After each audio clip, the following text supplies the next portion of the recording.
Jammu university की central library के सामने हूँ, सामने नहीं बिल्कुल एंट्रेंस के पास खड़ा हूँ और मेरे साथ स्कॉलर्स है जम्मू यूनिवर्सिटी के डिफरेंट डिपार्टमेंट्स के, सोशल साइंसेज से कुछ मैनेजमेंट से है और कुछ डिफरेंट सब्जेक्ट्स के है। तो आज के टाइम पे जम्मू एंड कश्मीर के से लेके पूरे इंडिया तक जो रिसर्च का माहौल है, यानी रिसर्च में बच्चे कितने जा रहे हैं, कितने बच्चे रिसर्च को कंप्लीट करते हैं, और डिपार्टमेंट्स में चाहे सोशल साइंस से लेके मेडिकल साइंसेज में रिसर्च का स्कोप जो है कितना वाइड हो रहा है, इस रिलेटेड 100 सवाल जहन में है। लेकिन कितने सवालों के जवाब मैं इनसे ले लूँगा वो आप भी देखेंगे। राइट नाउ मैं चाहूँगा कि सबसे पहले थोड़ा सा इंट्रोडक्शन हो जाए। मेरे साथ राइट साइड में है रऊफ़ अहमद भट्ट, ज़फ़र इकबाल, श्रवण सिंह और लेफ़्ट साइड में है अंकुश शर्मा, विकास भदौरिया। और मुझे लगता है इनमें से जहाँ रऊफ़ की बात है मैनेजमेंट से है, कॉमर्स डिपार्टमेंट से, और मैं भी कॉमर्स डिपार्टमेंट से। Commerce, political science, political science strategic and regional studies, law से। और लॉ से। तो मुझे लगता है ये सारे फील्ड्स कवर हो गए जो हमारी डे टू डे लाइफ में आते हैं। तो सबसे पहले रऊफ़ से पूछना चाहूँगा कि रऊफ़ एक एम्पिरिकल स्टडी है जिसमें ये कहा गया है कि कम से कम 50% से ज़्यादा ऐसे बच्चे हैं जो अपनी रिसर्च कंप्लीट नहीं कर पाते हैं। आपको क्या लगता है, क्या वजह रहती है? एक्चुअली बहुत सारे फैक्टर्स होते हैं जो एक बच्चे को रिसर्च छोड़ने पर मजबूर कर देते हैं। सबसे पहले मुझे लगता है lack of funds from the university जो होते हैं। एक बच्चे के पास ना रिसर्च के साथ साथ अगर उसको एफिशिएंट और इफ़ेक्टिव रिसर्च करनी है, if he wants to have money number of good reputed publications and effective research, उसके लिए उसके पास बैक होना चाहिए फ़ंड्स का। वो जो यूजीसी हमें दे रही है, dates a good initiative from the UGC. और जिन बच्चों का नेट जेआरएफ नहीं होता है उनके लिए भी यूनिवर्सिटी ने कुछ एक पॉलिसी लाई थी रूसा के तहत, जिसके अंडर बच्चों को कुछ पैसे मिल रहे थे और उनका थोड़ा सा मतलब गुजारा हो जाता था, तभी वो थोड़ा सा इंटरेस्टेड थे रिसर्च में। अब शायद रूसा के भी जो फंड्स आते थे वो बंद कर दिए गए हैं, या जो रिसर्च में थ्रू एंट्रेंस आते हैं उनका कोई नेट वगैरह कुछ नहीं होता है, तो उनके लिए मतलब लैक ऑफ फंड्स तो बहुत मैटर करता है। दूसरी बात यह है कि बच्चों के पास ना, बच्चों को कुछ गाइड्स वगैरह कुछ ऐसे भी हमने सुने हुए हैं जो प्रेशराइज़ करते हैं बच्चों को, तो उसकी वजह से भी उनकी थोड़ी हालत ख़राब हो जाती है और वो फिर छोड़ के चले जाते हैं।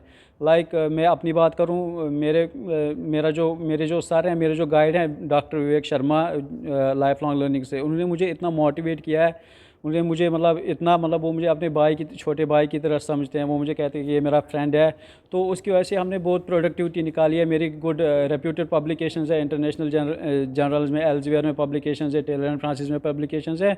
It's all due to the back that I have got from my guide, जो मेरा पर्सनल एफर्ट्स आपके बहुत ज़्यादा है। जहाँ तक मैं सुन रहा हूँ आपसे, आपकी पब्लिकेशंस हो इंटरनेशनल या नेशनल जर्नल्स में। देखिए, आप फंड्स CSIR से आते हो या फंड्स यूजीसी के किसी और पार्टी से आ रहे हो, वो तो चलो फाइनेंशियल एस्पेक्ट है इसका। लेकिन एक अरविंद जी, श्रवण जी, एक दूसरा एस्पेक्ट है स्ट्रेस मैनेजमेंट वाला एस्पेक्ट। जब आपकी रिसर्च खिंच जाती है थोड़ी, यानी एक्सटेंड हो जाती है, जहाँ पे आपका पीरियड 2 साल 3 साल 4 साल 5 साल स्टिपुलेटेड है, थोड़ा खिंच जाता है। आप टाइम पे अपनी पब्लिकेशंस हो, आप टाइम पे अपना जो आपका टॉपिक है वो सबमिट नहीं कर पाते हो, डिसर्टेशन कंप्लीट नहीं कर पाते हो स्ट्रेस मैनेजमेंट की वजह से। स्ट्रेस मैनेजमेंट पे आप क्या कहेंगे, इस ख़ास तौर पे इन स्कॉलर्स? देखिए, 2019 में जब कोविड का आउटब्रेक हुआ था वर्ल्ड में, तो वर्ल्ड में हमें एक चीज़ का पता जो है उस कोविड की वजह से, ये जिसको मैं बोल सकता हूँ एक पॉजिटिव इम्पैक्ट था, कि लोगों को पता चला कि एक मेंटल हेल्थ जो है या मेंटल इश्यूज़ जो हैं, जो स्ट्रेस है, वो भी इस दुनिया में एग्जिस्ट करता है। और उसके लिए यूनिवर्सिटीज़ हों, चाहे स्कूल्स हों, चाहे कॉलेजेस हों, सारी मैनेजमेंट को इस चीज़ का ध्यान रखना चाहिए कि बच्चों के लिए कंटिन्यूसली, चाहे 6 महीने में एक बार ही सही, बट ऐसी उनके सेशंस जो हैं किसी एक एक्सपर्ट के पास होने चाहिए, जिसके पास वो जाके अपनी इन सब चीज़ों को मैनेज कर सकें, स्ट्रेस को मैनेज कर सकें, क्योंकि रिसर्च एक ऐसी चीज़ है जो एक दिन में तो नहीं होती। रिसर्च एक लंबे समय के लिए चलती है, जिसमें आपको 3 साल, 4 साल, 5 साल, कई बार तो 6-7 साल भी लग जाते हैं रिसर्च को कंप्लीट करने के लिए।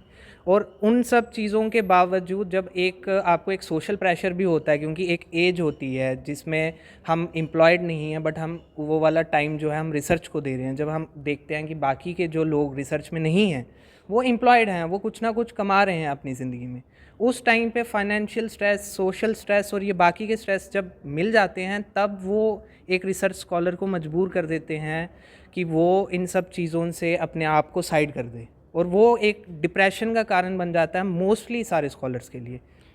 दिलदार, देखे बात स्कॉलर्स की जब होती है ना, तो ऑब्वियसली टाइम लैग की जब उसके साथ हम बात करते हैं, तो at the end of the day बात पहुंचती है उसके रोज़गार पे, यानी उसकी प्लेसमेंट पे, उसके फ्यूचर पे।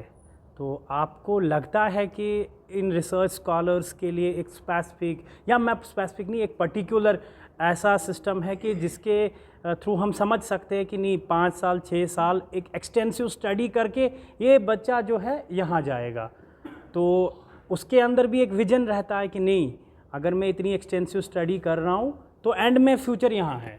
मोस्टली हमारे यहाँ पे रिसर्चर जो होते हैं वो थ्योरी डेवलपमेंट पे काम करते हैं। जो थ्योरी डेवलपमेंट पे काम करते हैं तो उनका मेन मोटिव होता है कहीं ना कहीं एकेडमिक फील्ड में आने के लिए।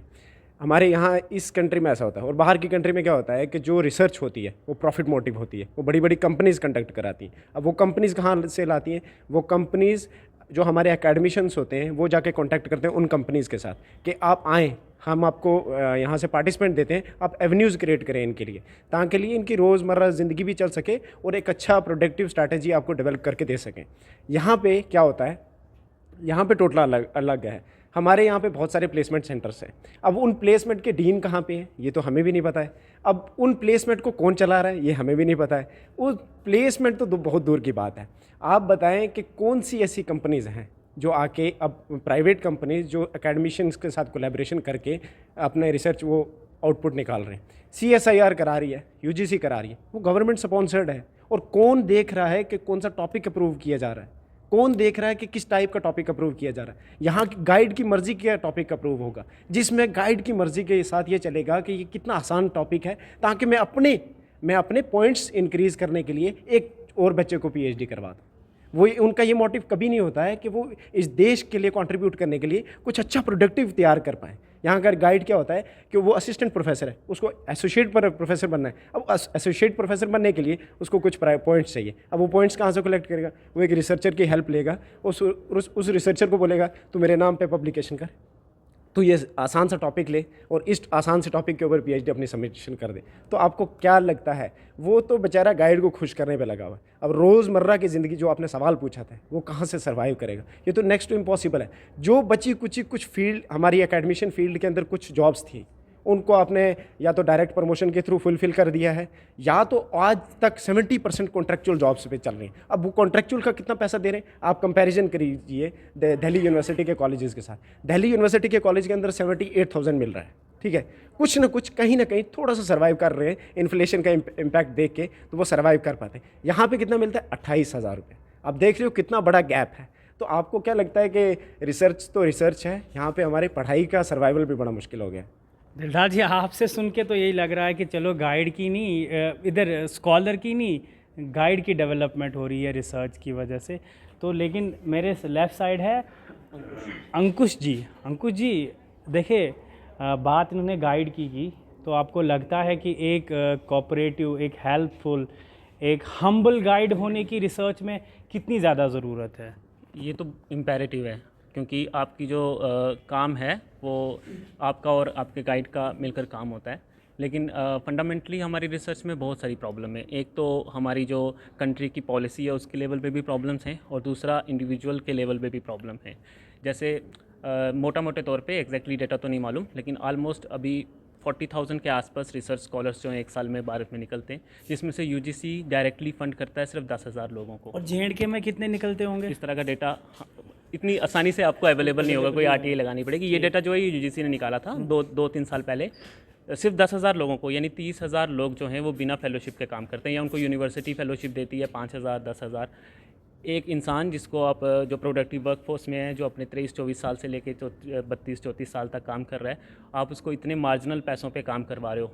एक तो ये भी है कि एक इंडिविजुअल जो है वो काम नहीं कर पाएगा, चाहे वो कितना भी टैलेंटेड होगा, और दूसरे जो लोग अच्छा काम करेंगे भी, उनको कोई अच्छा ऑप्शन मिलेगा तो वो निकल जाएंगे। वो रिसर्च में क्यों रहेंगे इतने कम इंसेंटिव पे। कहीं भी दुनिया में ऐसा नहीं होता कि आपने JRF किया उसके बाद आपने रिसर्च में एडमिशन ली। होना तो ये चाहिए कि जो इन्होंने JRF किया उनको तो रिसर्च में एडमिशन दो, लेकिन जो भी रिसर्च में आ रहा है उसको कम से कम फेलोशिप दो। हर जगह इस बात की बात की जाती है equal work for equal pay, तो रिसर्च की फील्ड में ऐसा बिल्कुल भी नहीं हो रहा है। जब सब लोग रिसर्च स्कॉलर हैं हमारी यूनिवर्सिटी में, तो एक JRF वाला 40,000 ले रहा है, उसके साथ वाला इंसान जो है सेम रिसर्च कर रहा है, सेम एफर्ट्स लगा रहा है, हाँ, और वो 5,000 10,000 या हो सकता है उतने में भी ना ले, उतने पैसे भी ना ले रहा हो। तो एक इस तरह का इन्वायरमेंट है, तो ये फाइनेंशियल कंस्ट्रेंट तो है ही है। उसके अलावा एक हमारे देश में प्रॉब्लम ये है कि रिसर्च को टीचिंग के साथ एसोसिएट करके देखा जाता है। रिसर्च एक बड़ा इंडिविजुअल होता है, आपको कोई गाइड नहीं कर सकता कि आपने कैसे रिसर्च करनी है। हमारे लाइफ एक्सपीरियंस से हम अपने टॉपिक को डिसाइड करते हैं। हमारा इंस्टीट्यूशन सिर्फ हमें एक ट्रेनिंग देता है, हम डेटा को कैसे कंडक्ट करते हैं, लेकिन हम जो प्रॉब्लम्स ला के लाते हैं और हमारा जो सोल्यूशन होता है वो बड़ी डेप्थ के साथ और एक इंडिविजुअल और उसके आसपास के लोगों के एफर्ट के साथ आता है, जो उसके गाइड से भी आता है, इंस्टीट्यूशन से भी आता है। तो वो इन्वायरमेंट बनाने में एटलीस्ट स्टेट यूनिवर्सिटी, जिसमें हमारी यूनिवर्सिटी भी आती है, कोशिश कर सकते हैं, लेकिन बिना रिसोर्सेज के आप क्या ही कोशिश करोगे। क्या मेरे साथ एक और स्कॉलर है ना, क्या लीगल स्टडीज़ में भी यही एटमॉस्फेयर है? सर मैं कहता हूँ कि साइंसेस में या ह्यूमैनिटीज़ के बाकी सब्जेक्ट्स में फिर कोई फेलोशिप का नाम होगा, मगर लीगल स्टडीज़ में ऐसी कोई फेलोशिप का नाम ही नहीं होता। और दूसरी चीज़ है अवेयरनेस। हमारे जो इंस्टीट्यूशंस हैं इनमें ना कोई अवेयरनेस है इस चीज़ के रिलेटेड, और ना ही उस तरह से कभी ऐसी रिसर्च हुई है लॉ के रिलेटेड। और सबसे बड़ा हमें सरकार की तरफ से भी आता है कि जब हम सरकार के नुमाइंदों से ये चीज़ पूछते हैं कि एक जो रिसर्च स्कॉलर है उसका भविष्य क्या होगा, जैसे जितेंद्र सिंह जी आए थे यहाँ पे, तो हमने कहा एक रिसर्च स्कॉलर का भविष्य क्या होगा। उसने बोला कि रिसर्च में आए हो, अब आपको अपनी ज़िंदगी संभालनी है, हमें कोई लेना देना नहीं है। ये जितेंद्र सिंह के बोल थे। सीरियसली? जी, उन्होंने कहा भैया मेरा कोई लेना देना नहीं है। जब ये सरकार का नुमाइंदा, हमारे रिप्रेजेंटेटिव जब ये कह देते हैं कि भैया आप एंटरप्रेन्योरशिप पे जाओ, अरे एंटरप्रेन्योरशिप भी होंगी, सब कुछ होगा, मगर क्या हमारे लिए वैसे रिसर्च फील्ड्स हैं? अगर मैं एक लॉ में रिसर्च करता हूँ, क्या रिसर्च इंस्टीट्यूट्स या मेरे को बाद में एडजस्ट करने के लिए अगर मैं जॉब में नहीं जाता हूँ, ये रिसर्च कर रहा हूँ, मैं 370 पे रिसर्च करता हूँ या किसी भी टॉपिक पे रिसर्च करता हूँ, क्या उसकी बाद में क्या एक्सपेक्टेंस है और मुझे कहाँ पे जॉब मिलेगी? मेरे लिए एक सेंस ऑफ सिक्योरिटी है कि मैं अपने 5 से 7 साल रिसर्च में दे रहा हूँ, उसके बाद मेरा जीवन अपना कैसे बिताऊंगा? और सबसे बड़ी बात है फेलोशिप की। फेलोशिप के बिना मैं कहता हूँ एक किताब भी आज लेनी हो, एक अच्छी किताब भी आपने लेनी हो, तो उसको पढ़ने के लिए 2-3 हज़ार की एक लॉ की अच्छी किताब आती है। अगर आप उस किताब को लेने के लिए ही महरूम हैं, आपके पास इतना पैसा ही नहीं है, बिना फेलोशिप के आप कैसे रिसर्च कर पाएंगे? मैंने तो ये भी सुना है कि जो रिसर्च स्कॉलर्स है, एक कॉमन सा नोशन है कि मैं, हालांकि मेरे पर्सनल कमेंट्स हैं, आप इसको जनरलाइज ना करें, कि 100 रुपये की जीन्स लेगा लेकिन 3,000 की बुक लेगा। ये देखा है, मतलब देखा गया है। एक मेरी एक पर्सनल रिसर्च है, मैंने कुछ यूनिवर्सिटीज़ में देखा है, चाहे वो कश्मीर से हो या जम्मू प्रोविंस से हो। आप क्या समझते हैं कि जिन बेचारों के पास अब फेलोशिप नहीं होती या फाइनेंशियली कोई सपोर्ट नहीं होता, आप उनको किस पलड़े में रखते हो? हम ना इसमें 2 चीज़ें होती है। एक टाइम लैग होता है, जितना टाइम आप रिसर्च में दोगे उसके साथ साथ आपका एज फैक्टर भी होता है, एज भी बढ़ जाती है। तो जो बंदा होता है वो फिर उसको शर्म आती है घर वालों से पैसे लेने के लिए, फिर उसके हिसाब से वो उसका बड़ा कॉन्स्टेंट बन जाता है। फिर वो मतलब जो आप कह रहे हो कि 100 रुपये की जीन्स लेता है, 200 रुपये की जीन्स लेता है, ये सच बात है। और फिर उसके लिए मतलब जो बाकी चीज़ें होती है रिसर्च करने के लिए, बड़ी बड़ी हमारे में वो जो रिसर्च मेथोडोलॉजी की बुक्स है, एंडी फील्ड, हेयर एट है, वो एटलीस्ट 7-8 हज़ार की एक बुक बन जाती है। तो ये फाइनेंशियल कॉन्स्टेंट भी बड़ा मैटर करता है एज के हिसाब से। हमारा साइड एक और है कि मैंने सुना है कि शादियां तक वो यूनिवर्सिटी में ही हो जाती है, लेकिन उसकी रिसर्च ख़त्म नहीं होती। तो ये मानो एक ऐसा सिस्टम है कि एक पर्सनली उस पर एक बहुत बड़ा स्ट्रेस रहता है, इमोशनली वीक रहता है, और फिज़िकली तो एक कांस्टेंट तो है ही। आप इसको कैसे समझते हो?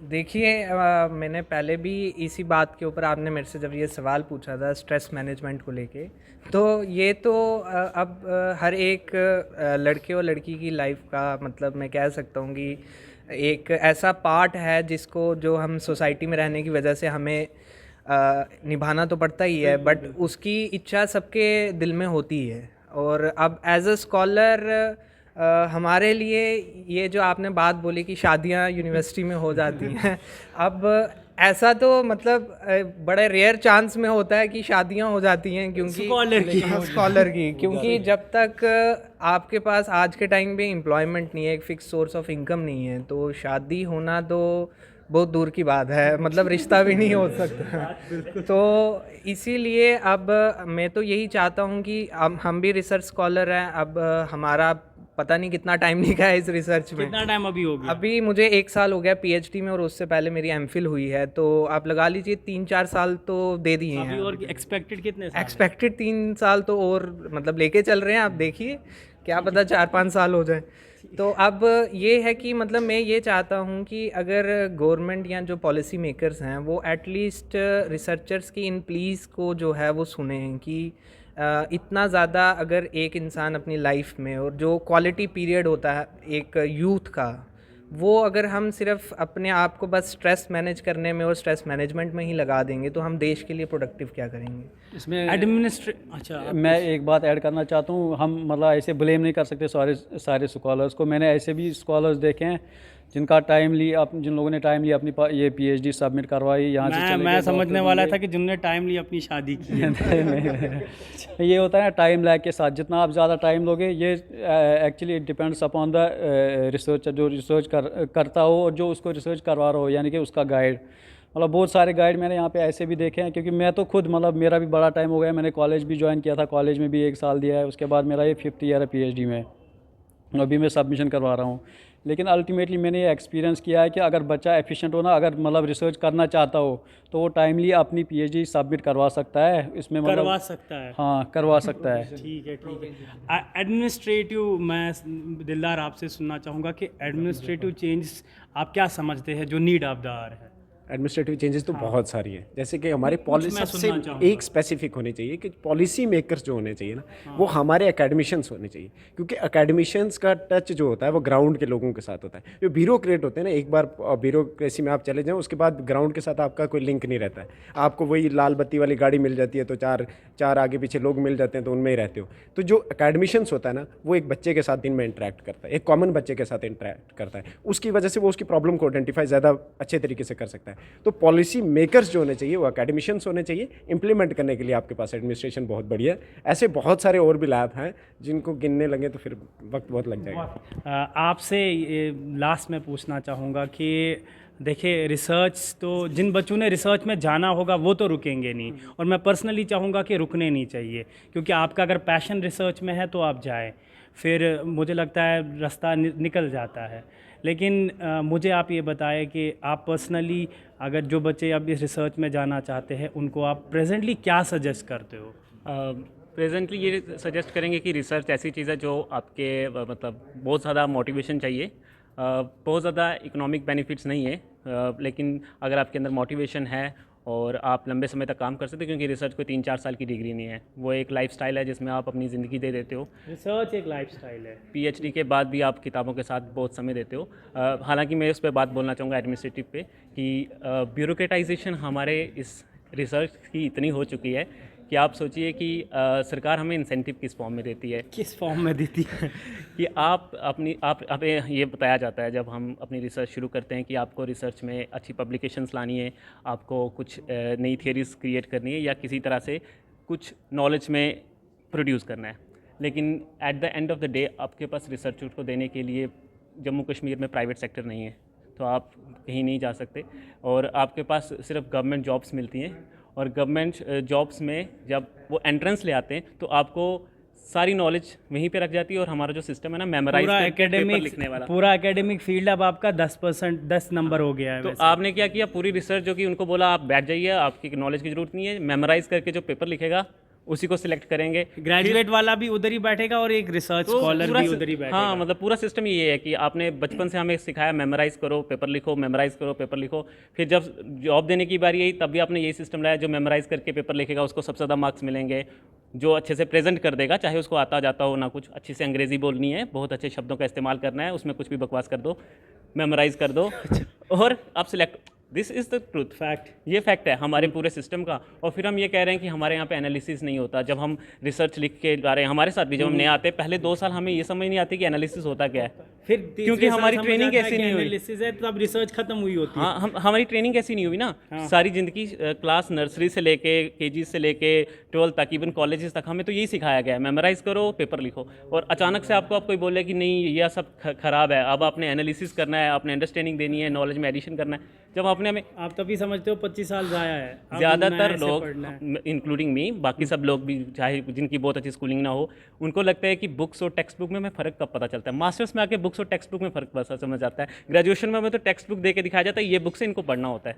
मास्टर्स में पता चलता है ये तो टेक्स्ट बुक थी, इसमें नॉलेज नहीं होती है, इनको सिर्फ याद किया जाता है, मेमोराइज किया जाता है समझने के लिए। नॉलेज इसके बियॉन्ड है, बुक्स में है।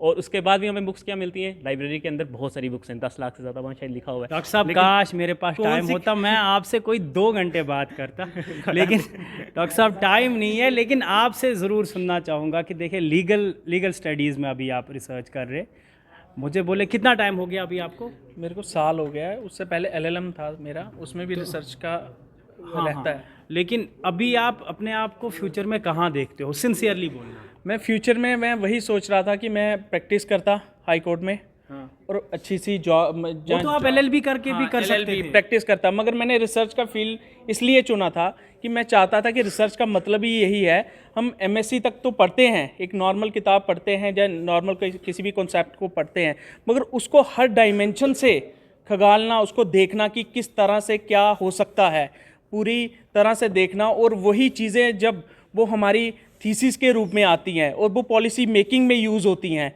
मगर हमें ऐसा लग नहीं रहा, हमें लग रहा है कि थीसिस हमारी महज एक रद्दी का ढेर बन के रह जाएंगी और जो इन्हीं लाइब्रेरीज़ में पड़ी रहेंगी उनको कोई ना देखेगा ना उनको कोई अप्रिशिएट करेगा। तो मैं वही कहूँगा कि फ्यूचर हमें अपना अंधेरे में दिख रहा है, ऐसा कुछ नहीं दिख रहा है कि हम आगे सर्वाइव रिसर्च स्कॉलर का कोई सर्वाइवल है। हम यही कहेंगे कि इससे अच्छा था कि ग्रेजुएशन के बाद कोई नौकरी ले लेते, किसी UPSC की या सिविल सर्विसेज की तैयारी कर लेते, रिसर्च में हम ना आते। बस यही कहूँगा कि ऊपर वाला मेरी बात सुने कि रिसर्च स्कॉलर्स जो है वो ऐसे मैं क्या कहूँ कि दुखी ना हो। और लास्ट में ये बोलना चाहूँगा कि इस स्टेट की सबसे बेस्ट यूनिवर्सिटी की लाइब्रेरी के पास हूँ मैं, इल्म का घर जिसे आप कहते हो ना, उसके पास खड़ा हूँ। स्कॉलर से बात की, यानी यूनिवर्सिटी के सबसे उच्चतम मुझे लगता है पोजीशन पे जो बच्चे खड़े हैं, और रिसर्च की जो प्रेजेंट सिनेरियो है इस स्टेट की वो आपने सुन ली। और चाहूँगा कि इन स्कॉलर्स से मैं और बात करूँ, हालांकि क्वेश्चंस ख़त्म नहीं हुए थे, सिंसियरली और बात करूँ, लेकिन कोशिश करूँगा कि जब बात करूँगा आप तक ज़रूर पहुँचाऊँगा। तब तक के लिए बाय।